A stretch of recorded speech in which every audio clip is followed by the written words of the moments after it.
Hey there, welcome to The Lowbrow. It's good to have you here. I'm going to read for you today Salah, Ultimate Football Heroes by Matt and Tom Oldfield. Sit back, relax, and enjoy. Here's Chapter 1 coming up.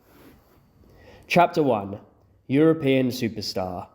Anfield, 24th of April 2018.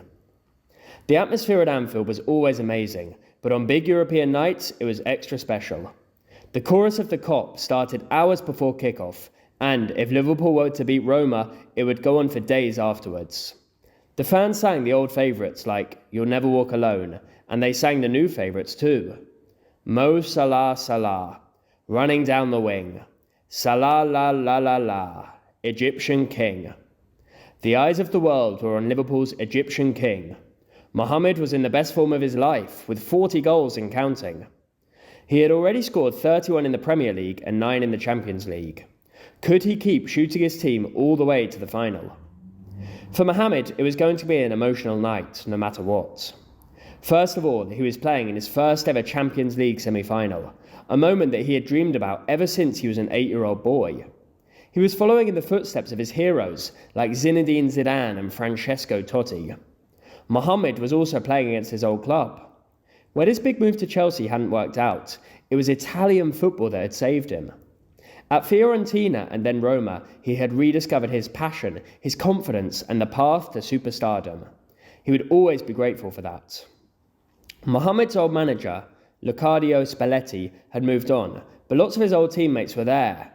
Raida Nogalan, Stefan El-Shawari, and his old strike partner Edin Dzeko. In the tunnel, Mohamed hugged each and every one of them. Good luck, he said with a smile. May the best team win. Liverpool were far from a one-man team. With Sadio Mane on the left, Robert Firmino in the middle, and Mohamed on the right, the Reds looked unstoppable. Even Philippe Coutinho's move to Barcelona hadn't slowed them down. They had scored 5 against Porto in the round of 16, and then 5 against Man City in the quarter-finals too. If Roma weren't careful, the big three would run riot again. Come on lads, let's win this, the Liverpool captain Jordan Henderson shouted at his players took their positions for kickoff. Even during his days at Roma, Mohamed had been more of a winger than a striker. With his amazing sprint speed, he would race past defenders and set up chances for Edin. At Liverpool, however, manager Jurgen Klopp had helped turn Mohamed into a proper forward and a goal-scoring machine. He still worked hard for his team, but he did it higher up the pitch. That way, if a defender made a mistake, he was always ready to pounce. Liverpool created their first good opening after 27 minutes.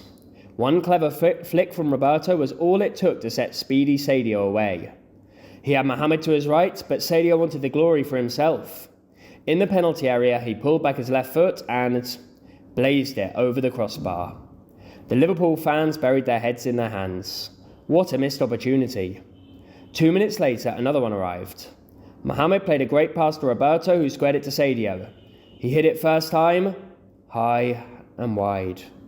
Groans rang around Anfield. They couldn't keep wasting these opportunities.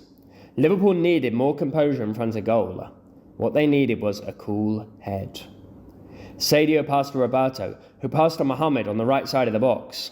With a quick tap of his boot, he shifted the ball onto his lethal left foot. Time to shoot? No, not quite yet. Mohamed took one more touch to get a better angle, and then curled a fierce strike into the top corner.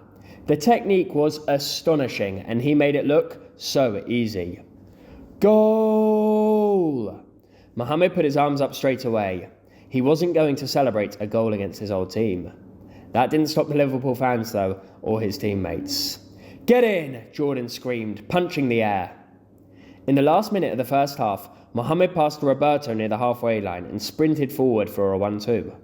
The Roma defenders had no chance of catching him. Instead, their goalkeeper rushed out to the edge of his area to block the shot, but Mohamed lifted the ball delicately over him. So calm and so classy. As it rolled into the back of the net, he lifted his arms again. Goal! There was just no stopping Mohamed. In the second half, he beat Roma's offside trap yet again and crossed the ball to Sadio for a simple tap-in. 3-0. They pointed over at Roberto. Bobby, it's your turn to score now, mate. Mohamed picked the ball up on the right wing and attacked the poor Roma left-back, who backed away in fear. Hadn't Mohamed done enough damage for one day?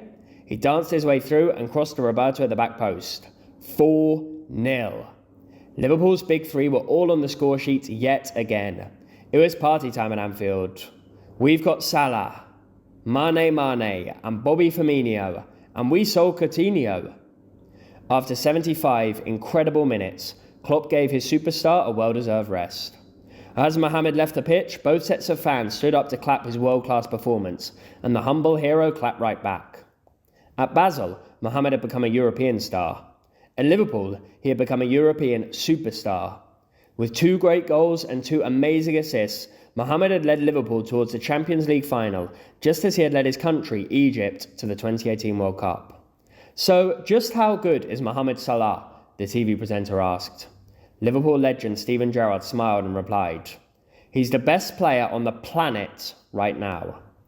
That had always been Mohamed's dream, ever since he kicked a football on his local pitch in Nagrig.